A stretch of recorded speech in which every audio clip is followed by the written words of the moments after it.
Sanjana. So I'm here with my another content. Let's start. तुम कहते थे कि तुम्हें वक्त नहीं मिलता मेरे साथ गुजारने को। तमाम शिकायतें थी तुम्हें। काश ऑफिस से छुट्टियां मिल पाती तो दो पल सुकून से तुम मेरे साथ बैठते, मेरा हाथ थामते, मुझे निहारते और हम जान पाते एक दूसरे की पसंद नापसंद। ऐसा नहीं था कि तुम नहीं जानते थे कि मुझे आइसक्रीम में फ्लेवर बटर स्कॉच पसंद है, या मेरा फेवरेट कलर ब्लैक है, या मुझे पेन के कलेक्शन का आज भी बहुत शौक है।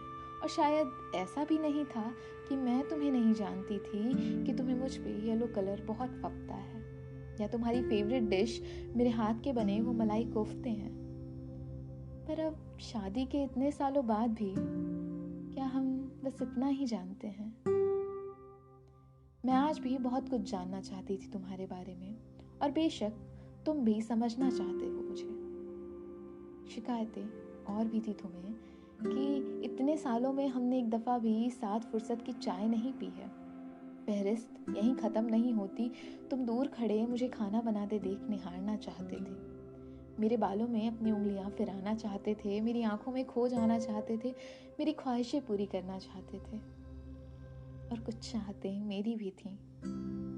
तुम्हारी उंगलियों में उंगलियां उलझा मैं सुलझना चाहती थी, तुम्हारी प्याली से ही चाय मैं भी चखना चाहती थी, तुम्हारी आंखों को अपना आईना बनाना चाहती थी, मैं तुम्हें पाकर तुम में ही खो जाना चाहती थी। पर ना तुम्हें मिली छुट्टियां, ना फुर्सत में आए तुम। हर रोज इसी मलाल के साथ तुम ऑफिस जाते और इसी मलाल में मैं दिन गुजार देती थी। हाँ, वो बुरा वक्त था हम सब के लिए, पर मैं स्वार्थी मन ही मन खुश हो रही थी कि इस 21 दिन के लॉकडाउन में वो तुम्हारा मुझे वक्त ना दे पाने का मलाल अब नहीं रहेगा, न रहेंगी अब मेरी शिकायतें।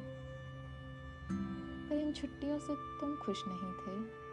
तुम्हारा बस इतना कहना कि बोर हो जाऊंगा मैं घर में नहीं रुक सकता, करने को है ही क्या घर में, मैं अकेला पड़ जाऊंगा। तुम्हारे उस एक वाक्य में इतने मैं थे कि एक पल को मानो शिथिल हो गई थी मैं।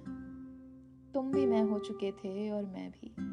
शायद अब दोनों हम नहीं रहे थे। जिंदगी के इस सफर में तुम इतना आगे निकल गए थे कि शायद तुम्हें याद ही नहीं रहा कि तुम्हारा एक हमसफर भी है।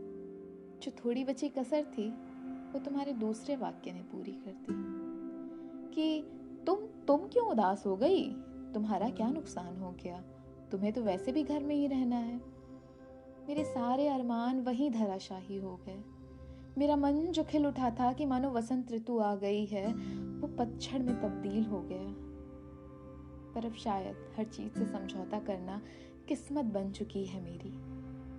संभाला खुद को मैंने और फिर जुट गई वही अरमान बुनने में कि काश तो पल सुकून से तुम मेरे साथ बैठते, मेरा हाथ थामते, मुझे निहारते और हम जान पाते एक दूसरे की पसंद नापसंद। Thank you.